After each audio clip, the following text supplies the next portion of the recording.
Hello everybody and welcome back to Screen Stars. I'm here today to bring you my review for the 2018 horror film Johnny Gruesome, a film that is written and directed by Gregory Lamberson, and it stars Anthony De La Torre as Johnny Grissom. We have Byron Brown II, April, that's just a name, I don't know, that's a bit of an odd name, but that's her name, and Michael De Lorenzo. Now this is based on supposedly a popular book. I've never heard of it and I've never read it, and it focuses on a rebellious high school student called Johnny Grissom, who's a bit of a rocker, very rebellious, gets into fights, he's got a cool car, he's got the cool girl, and you know, this one fateful night he is killed by his friend.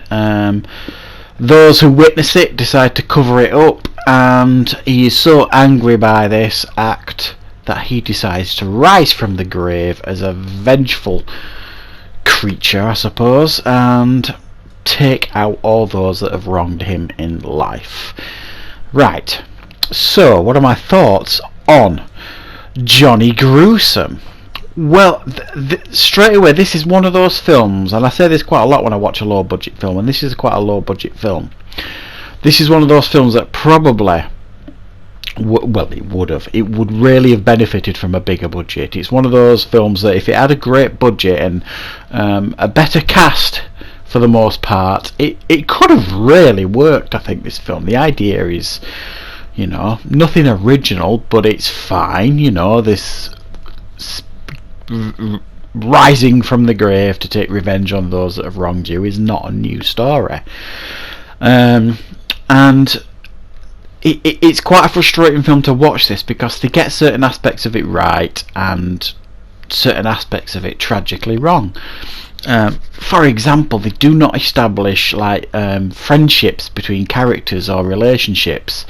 And he's supposed to feel so betrayed that he's killed by his friend, and his friends cover it up, that he rises from the grave. But you're given like 5 minutes at the beginning of the film to establish these relationships with his girlfriend, his best friend, and the actual guy who kills him. So you never really get to know how close they really are. The guy that killed him, did he really want his girl? Was he really his friend? You never really get. None of this is established. So it just feels odd when it happens. And it's the same as well with some of the others that he comes back and takes his revenge on in the film. You briefly see interactions between them at the beginning of the film before he's killed, Johnny Grissom, and he comes back and takes revenge on them for no real reason other than he had a fight with them at school and they were a bit stupid, these kids, and they didn't like each other. And there's other ones that he goes after, and you're scratching your head thinking, I don't understand why you're going after this character. I don't know. I mean, it's kind of described as a comedy horror. I didn't really get the humour in this. It certainly didn't work for me, the humour in it, and it didn't really seem to fit. There's just all these things that just don't work. I mean, he's got this really cool car you see at the beginning of the film, but it's not like he comes from a rich family or anything. How did he afford this car? It would not have been cheap to put this car together that he's driving at the beginning of this film, even as cool as it looks. And it kind of reminded me, remember that film from the 80s, I think it was Charlie Sheen in it? Wraith? A little bit like that. It felt a bit Wraith-like in its storytelling.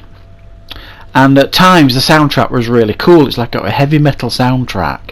And then at other times it felt really tinny and synthy, and it just didn't fit the film. So the heavy metal side of it worked, especially the original songs that they put in the film, which I believe they did. I thought they really, really worked and added to the rock theme of the film, but other aspects of the sound, the music, just didn't work. And there's other odd things as well. I mean, he confronts this character while she's in a shower, and she sprays him with shower water and it hurts him.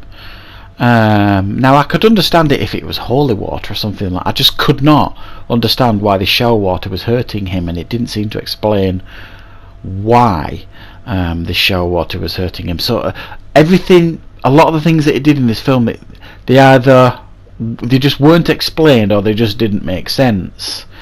And what is he? You never really know what Johnny Gruesome is. Is he a zombie? Is he a spirit?